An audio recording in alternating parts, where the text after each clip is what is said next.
une chose à laquelle je pensais. Si toi aussi tu as des TOC, personnellement j'en ai, je les conscientise davantage pour à terme ne plus en avoir, mais actuellement j'en ai.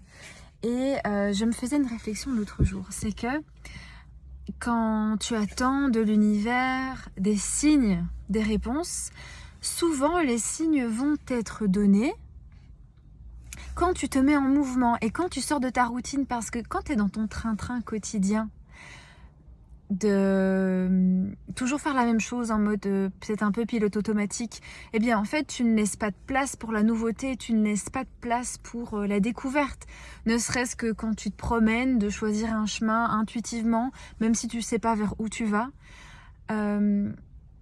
C'est dans les moments où on se laisse aller à de nouvelles choses que la vie peut nous envoyer des signes. La vie, l'univers, tes anges, tes guides, peu importe comment tu le nommes, comment t'appelles ça. Mais c'est quand on laisse de la nouveauté et de l'imprévu. De l'imprévu, c'est ça aussi. De l'imprévu entrer dans notre vie. C'est à ces moments-là que la vie, l'univers, peuvent nous envoyer des signes, nous donner des réponses. Et je me faisais cette réflexion par rapport au TOC, c'est que je me disais l'autre jour à moi-même, mais Émilie, comment est-ce que tu veux que la vie t'envoie des signes si, à travers tes TOC, tu essayes de tout contrôler?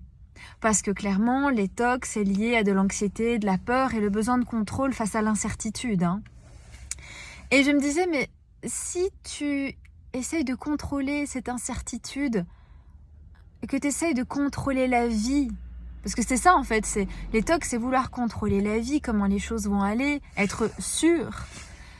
Eh bien, si tu essaies de contrôler la vie à travers ces TOC, comment tu veux que la vie, elle s'exprime à travers toi et qu'elle te montre le chemin, qu'elle te donne des réponses? Et je me disais ça parce que, par exemple, j'avais un TOC qui faisait que tant que c'était pas parfait la manière dont je l'avais fait, j'arrêtais. Je continuais, justement. Et au bout de la 3e fois, ça fonctionne toujours pas. Et donc, je me dis, je vais recommencer, en fait, comme ça, ce sera parfait.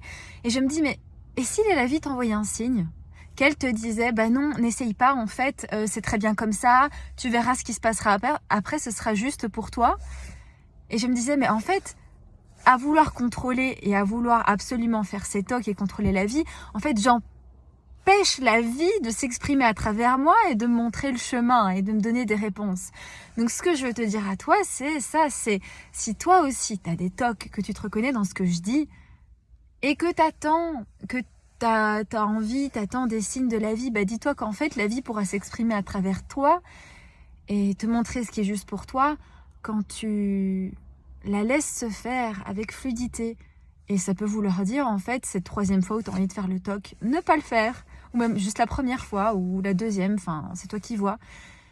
Mais voilà, on ne sait pas laisser la vie s'exprimer à travers nous si on essaie de la contrôler, en fait, à travers par exemple, les TOC. Voilà, c'est ça que je voulais partager. Belle journée.